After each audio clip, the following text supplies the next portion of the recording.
మన ప్రభువును రక్షకుడు అయిన యేసుక్రీస్తు నామమున అందరికీ వందనాలండి. దేవునికి స్తోత్రాలు. దేవుని మహాకృపలో మరొక నూతన దినమున దేవుడు మనకు అనుగ్రహించారు. ఎంత మంచి దేవుడండి మన దేవుడు. ఆయన దయాళుడు, ఆయన కృప నిరంతరం ఉండును. మరొక నూతన దినమును మనకు అనుగ్రహించిన ఆ దేవాది దేవునికి సమస్త మహిమ ఘనత ప్రభావములు చెల్లునుగాక. ఆమేన్. ఈ నూతన దినము కొరకు దేవుడు మనకు అనుగ్రహించిన దేవుని వాగ్దానము కృపావార్త. కీర్తనల గ్రంథము 1వ కీర్తన 3వ వచనము. అతడు నీటి కాలువల యొరను నాటబడినదై ఆకువాడక తన కాలమందు ఫలమిచ్చు చెట్టు వలె ఉండును. అతడు చేయునదంతయు సఫలమగును. దేవునికి మహిమ కలుగునుగాక. దేవునికి స్తోత్రము కలుగునుగాక. నా ప్రియమైన సహోదరి సహోదరులారా, మన దేవుడు మన కార్యములన్నిటినీ సఫలపరిచే గొప్ప దేవుడు.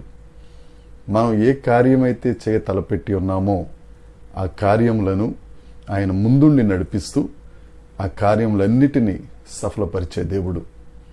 1వ కీర్తనలో 2వ వచనం ఉంటుంది కదా, యెహోవా ధర్మశాస్త్రమునందు ఆనందించుచు దివారాత్రము దానిని మనము ధ్యానించిన ఎడల మనం దేవుని యందు ఆనందించాలి. యెహోవా దేవుడుగా కలిగిన జనులు ధన్యులు. ఆయన అతిశయించు వారి యందు ఆయన ఆనందించే దేవుడు. ఆ దేవుని యందు మనం ఆనందించాలి. ఆయన మనకిచ్చిన ప్రేమలేఖ ఆ ధర్మశాస్త్రమునందు దివారాత్రము మనము ధ్యానం కలిగి ఉన్న ఎడల ఆకువాడక తన కాలమందు ఫలమిచ్చే చెట్టులాగా ఉంటాం. ఏ కాలంలో ఏ ఫలం ఇవ్వాలో, ఏ కాలంలో ఏ ఫలం ఇవ్వాలని దేవుడు నిర్ణయించారో ఆ ఫలం ఇస్తూ నీటి కాలువల ఒడ్డున ఉన్న పచ్చని చెట్టులాగా ఉంటామండి. మనం చేసేదంతా దేవుడు సఫలపరుస్తారు. ప్రియమైన దేవుని జనాంగమా, మనము దేవుని యందు ఆనందిస్తున్నామా? మన దేవుని యొక్క గొప్పతనము, మన దేవుని యొక్క ఔన్నత్యము, మన దేవుని యొక్క మంచితనం మనం ఎరిగి ఉన్నామా? మన దేవుడు మంచివాడు గనుక ఆ మంచివాడైన దేవుణ్ణి మనం కలిగి ఉన్నాం కనుక ఆయన యందు సంతోషిస్తూ, ఆయన యందు ఆనందిస్తూ, ఆయన యందు అతిశయించిన ఎడల మనం చేసే పనిని యావత్తు ఆయన సఫలం చేస్తానని వాగ్దానం చేస్తున్నారు. అదే కీర్తనల గ్రంథము 20వ కీర్తన 4వ వచనంలో, నీ కోరికను సిద్ధింపచేసి నీ ఆలోచన యావత్తు సఫలపరిచే దేవుడైన. మనం చేసే పనులు, మనం చేసే ఆలోచనలు, మన కోరికలు అన్నీ ఆయన సఫలం చేస్తానని ఈ నూతన దినంలో వాగ్దానం చేస్తున్నారు. మరి ఇంకా నువ్వు తడువు చేసి ఆ దేవుణ్ణి, ఆ రక్షణ ఉచితంగా ఇచ్చిన దేవుని యందు ఆనందించటం మానేసి ఆయన వాక్యం చదవటం, ఆయన వాక్యం ధ్యానించటం వదిలేసి ఇంకా ఎంతకాలం మన పనులను, మన ఆశీర్వాదాలను మనం పోగొట్టుకుందాం? ప్రియులరా, ఒకసారి ఆలోచిద్దాం.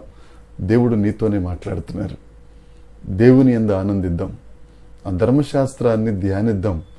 నీటి కాలువర ఉన్నట్టుగా ఆశీర్వాదాల ఒడ్డును మనం ఉందాం.